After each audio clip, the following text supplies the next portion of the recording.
Hello दोस्तों।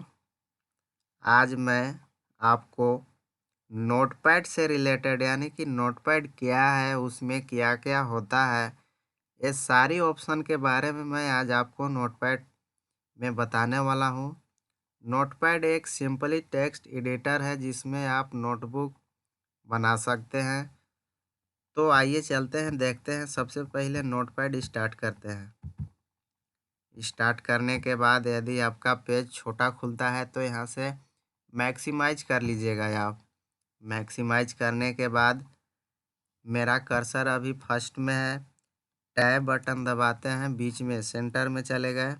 यहाँ से कुछ लिखना स्टार्ट करते हैं, रिज्यूम। रिज्यूम लिखने के बाद यदि आप चाहते हैं कि इसका साइज बड़ा करना है, फ़ॉन्ट भी चेंज करना है, तो आपको सबसे पहले फ़ॉन्ट में जाना है। फॉर्मेट में जाने के बाद फ़ॉन्ट ऑप्शन पे क्लिक करना है। इसके बाद देखिएगा यहाँ पे फ़ॉन्ट भी है, फ़ॉन्ट का स्टाइल भी है और उसका साइज़ भी है। तो आपको यहाँ से जो फ़ॉन्ट चाहिए वो चीज़ आप यहाँ से चुन लीजिएगा। इसके बाद फ़ॉन्ट स्टाइल भी है, जैसा फ़ॉन्ट स्टाइल लेना होगा। फ़ॉन्ट का साइज़ भी है। लेने के बाद ओके करना है। उसी स्टाइल में आपका फ़ॉन्ट सेलेक्ट हो जाता है। अब आप उसको जहाँ रखना है रख सकते हैं। नीचे कर्सर को लाना है तो आपको राइट साइड यानी कि कर्सर को रखना होगा। इसके बाद इंटर बटन, कर्सर लास्ट में गया। यानी कि यदि आपको बायोडाटा वगैरह ही बनाना होता है तो इस तरह से आप बना सकते हैं। रिज्यूम लिखने के बाद फर्स्ट में लिख दिए नेम। नेम लिखने के बाद शिफ्ट बटन दबा के सेमी कॉलम माइनस दबा देना है।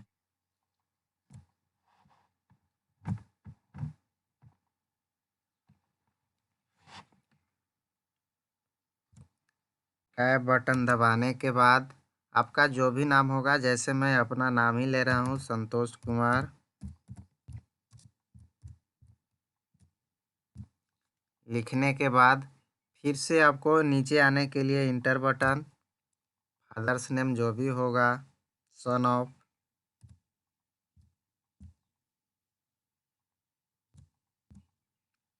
शिफ्ट बटन दबा के semi column minus tab button दबाने के बाद टैब बटन से होता क्या है कि जो फर्स्ट बार में आप जहाँ पे कर्सर था वहीं पे आपका सेकेंड बार में भी जाएगा, इसलिए टैब बटन दबाया जाता है। जो भी फादर्स नेम होगा उसको ले लेना है। लिखने के बाद आपका जो भी एड्रेस होगा एड्रेस ले लीजिएगा।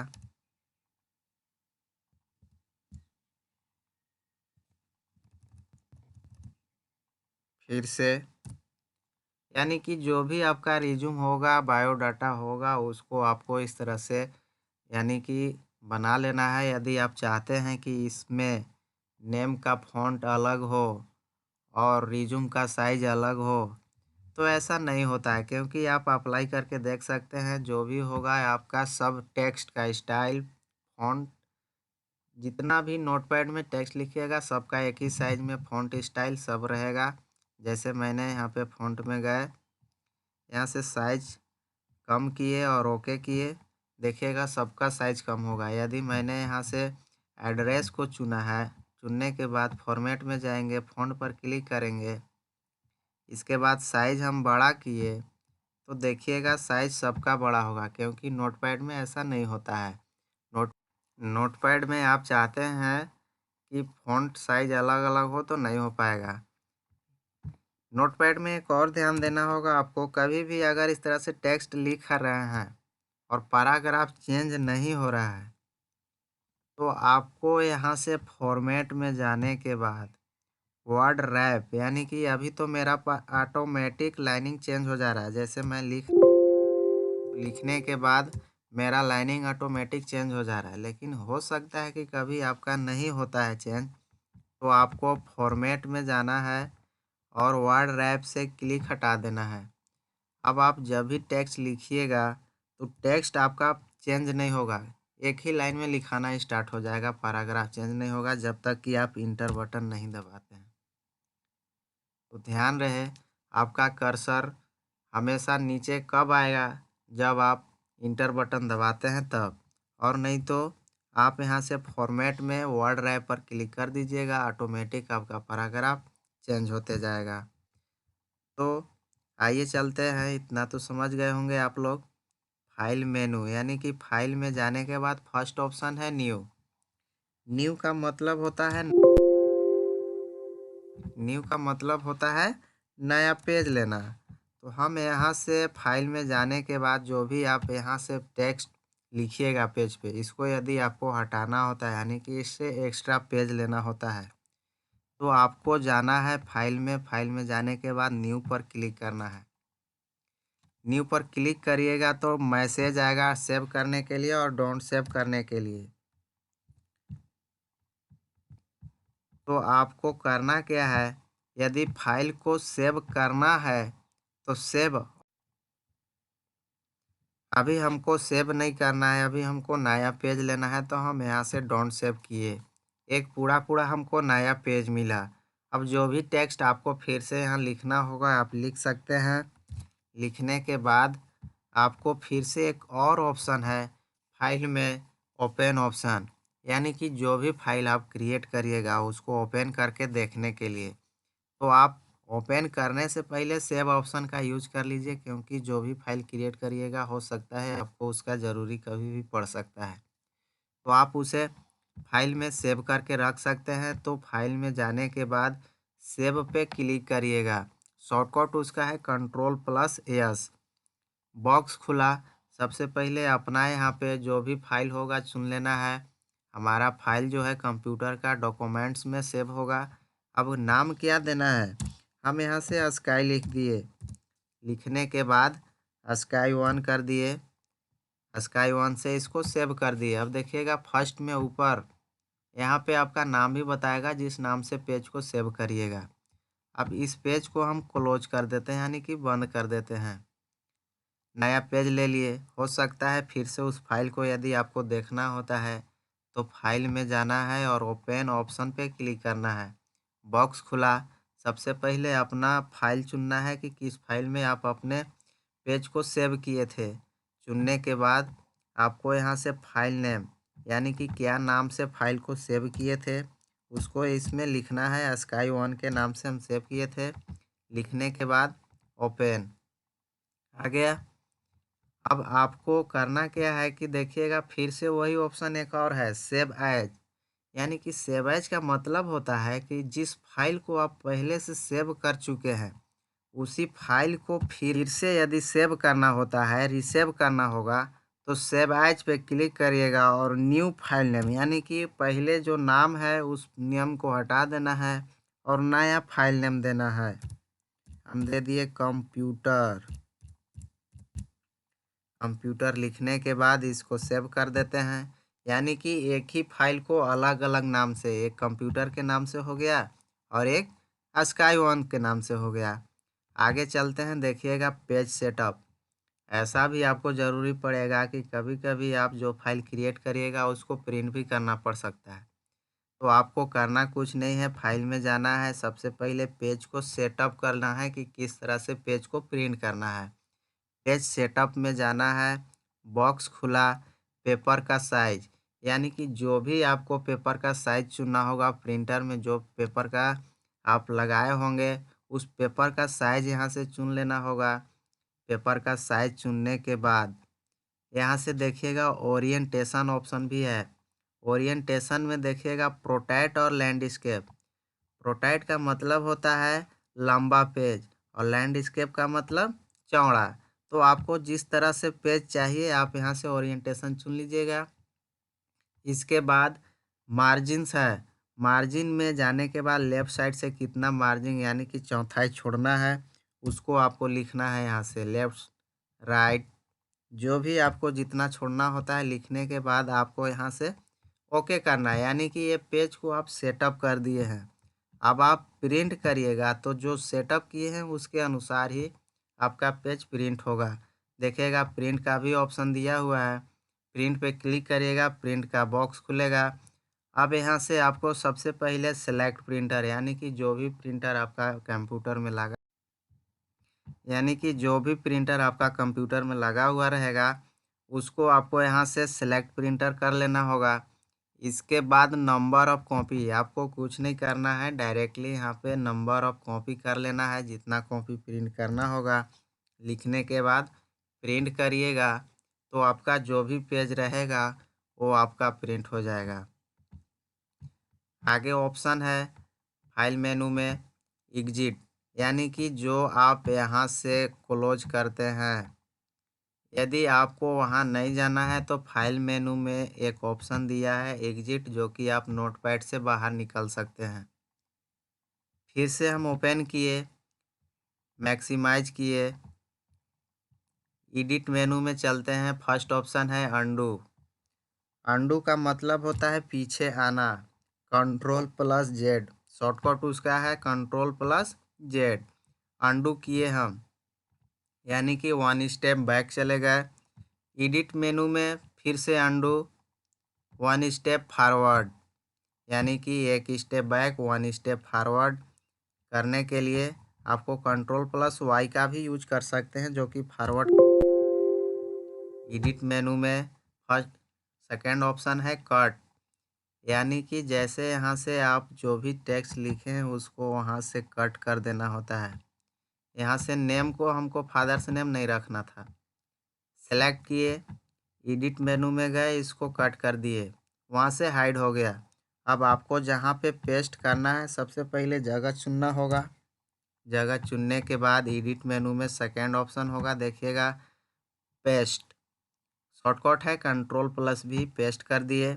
अब वहाँ से वो चीज़ हाइड हो गया। और एक और ऑप्शन है जो कि आपको वहाँ पे दिख रहा होगा आपको कॉपी ऑप्शन। यहाँ से एडिट मेनू में जाना है, टेक्स्ट को पहले सेलेक्ट करने के बाद एडिट मेनू में जाना है, कॉपी पर क्लिक करना है। अब आपको पता चल रहा होगा कि ये क्या चीज़ हुआ। आपको ऐसे दिखेगा नहीं, लेकिन जो आप टेक्स्ट को सिलेक्ट किए थे उसको कॉपी कर दिया है वो। और जहाँ पे चाहिए जगह चुनने के बाद फिर से एडिट मेनू में पेस्ट करिएगा तो उसी का डुप्लीकेट आपको देगा। यानी कि आप समझ गए होंगे कि कट से जो टेक्स्ट को आप सेलेक्ट करिएगा वहाँ से हाइड करके दूसरे जगह आप पेस्ट कर सकते हैं। और कॉपी से होता क्या है कि जो टेक्स्ट आपका वहाँ पर है सेलेक्ट किए हैं उसको छोड़ा करके आप उसका डुप्लीकेट जितना चाहे आप ले सकते हैं। यानी कि एक बार कट या कॉपी करने से जितना बार आप उसको पेस्ट करिएगा उसका डुप्लीकेट आपको मिलते जाएगा। एक ऑप्शन और है जिसको आप टेक्स्ट को डिलीट करना होता है। उस टेक्स्ट को सेलेक्ट करना है, सेलेक्ट करने के बाद एडिट मेनू में डिलीट ऑप्शन है, डिलीट पे क्लिक करिएगा, जो टेक्स्ट सेलेक्ट रहेगा वो आपका डिलीट हो जाएगा। अब आगे चलते हैं दोस्तों। आगे ऑप्शन है फाइंड। फाइंड का मतलब होता है खोजना, यानी कि जो भी टेक्स्ट आप पेज पे लिखे हैं उसमें से कोई भी वर्ड को यदि आपको खोजना होता है तो आपको जाना है एडिट मेनू में फाइंड ऑप्शन पे। फाइंड पे क्लिक करिएगा, बॉक्स खुला। अब इस बॉक्स में आपको कुछ नहीं करना है, फाइंड वाट, यानी कि जो यहाँ पे फाइंड वाट का बॉक्स है उसमें आपको जो वर्ड को खोजना है उस वर्ड को लिखना है। जैसे हम यहाँ से आर लिख दिए, कैपिटल में आर लिख दिए हम यहाँ से। लिखने के बाद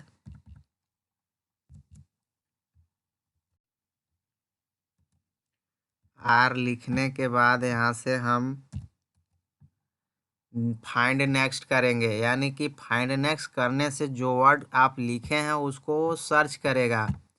फाइंड नेक्स्ट देखिएगा ग्रीन कलर का, उसको सर्च किया होगा, सेलेक्ट किया होगा।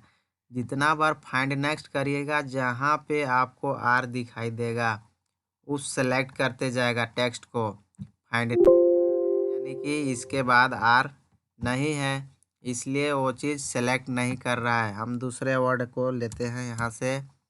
जैसे हम यहाँ से एच को लिए, एच लेने के बाद फाइंड नेक्स्ट देखिएगा जहाँ जहाँ एच होगा सबको सेलेक्ट करते जाएगा, फाइंड नेक्स्ट करते जाइएगा, अगला वर्ड को चुनते जाएगा।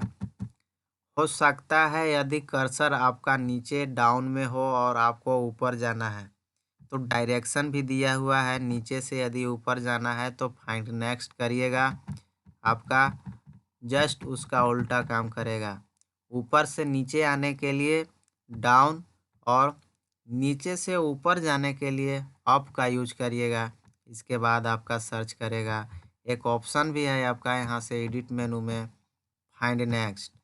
देखिएगा फाइंड नेक्स्ट जितना बार करिएगा यहाँ से उस वर्ड को आपको फाइंड नेक्स्ट करेगा। इसके बाद एडिट मेनू में है आपका रिप्लेस ऑप्शन। रिप्लेस का मतलब होता है चेंज करना, यानी कि जो वर्ड आप पहले से एच है, एच के जगह पे यदि आपको कोई दूसरा वर्ड लिखना होता है तो फाइंड वर्ड में आपको एच लिखना है। रिप्लेस विथ यानी कि एच के जगह पे आप क्या चीज़ लिखना चाहते हैं, जो आप लिखना चाहते हैं उस वर्ड को आपको लिखना है।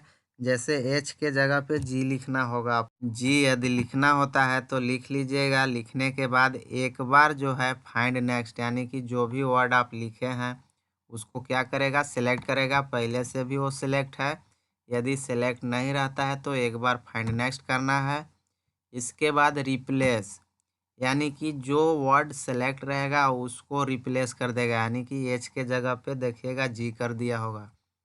जहाँ पे भी एच है सबको यदि चेंज करना है तो रिप्लेस आल करना है। जहाँ जहाँ एच होगा उसके जगह पे देखिएगा जी कर दिया। तो आपको ये चीज़ पसंद आया होगा। आइए चलते हैं नेक्स्ट ऑप्शन की ओर। आगे है गो टू ऑप्शन। देखिएगा गो टू ऑप्शन काम नहीं कर रहा होगा आपका। गो टू ऑप्शन कब काम करेगा आपको मैं बता दे रहा हूँ। जब आपका फॉर्मेट मेनू में वर्ड रैप से क्लिक हटा हुआ रहेगा, यानी कि वर्ड रैप से क्लिक हटा दीजिएगा तब आपका गो टू ऑप्शन काम करेगा।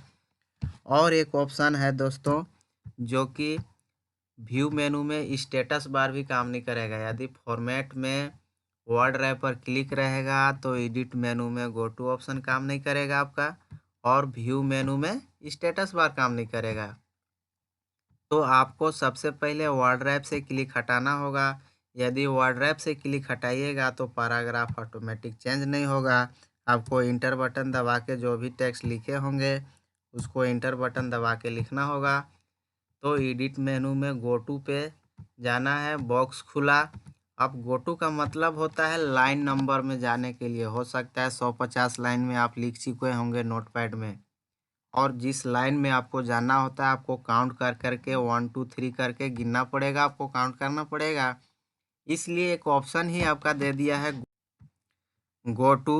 अब इसमें जितना लाइन नंबर में आपको जाना है यहाँ से सर्च करना है, यानी कि लाइन नंबर लिखना है। इसके बाद गो टू देखिएगा कर्सर आपका ऑटोमेटिक जहाँ पे जितना लाइन नंबर आप लिखिएगा वहाँ पे चला जाएगा। अभी मेरा कर्सर सेकेंड लाइन में है।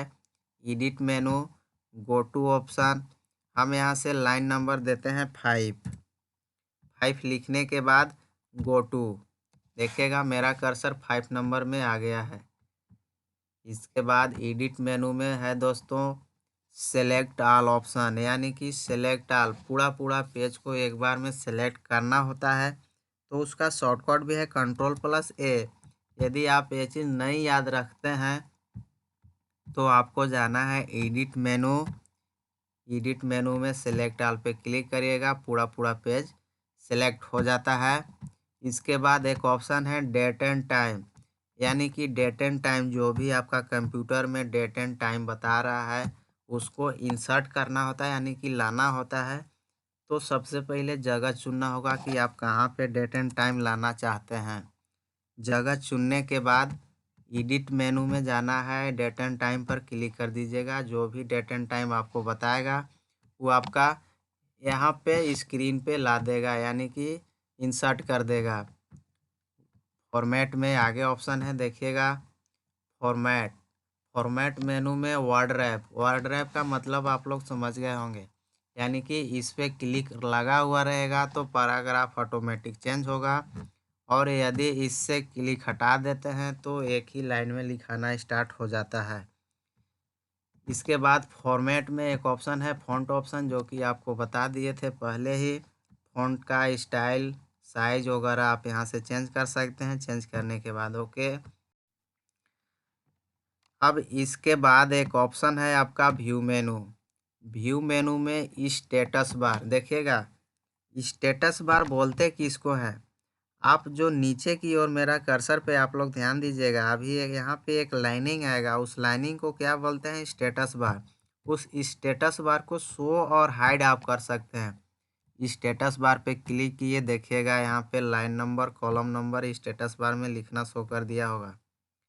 लाइन नंबर 3, कॉलम नंबर 2, यानी कि जहाँ पे आपका कर्सर रहेगा उसका लोकेशन आपको बताएगा कि आपका कर्सर कहाँ है, किस लोकेशन में है। लाइन नंबर 2, कॉलम नंबर 11, यानी कि आप समझ गए होंगे कि आपका कर्सर कहाँ है और क्या चीज़ स्टेटस बार में शो कर रहा है। यदि वीडियो पसंद आया होगा तो आप इस चैनल को सब्सक्राइब एवं वीडियो को लाइक ज़रूर करिएगा। Thank you.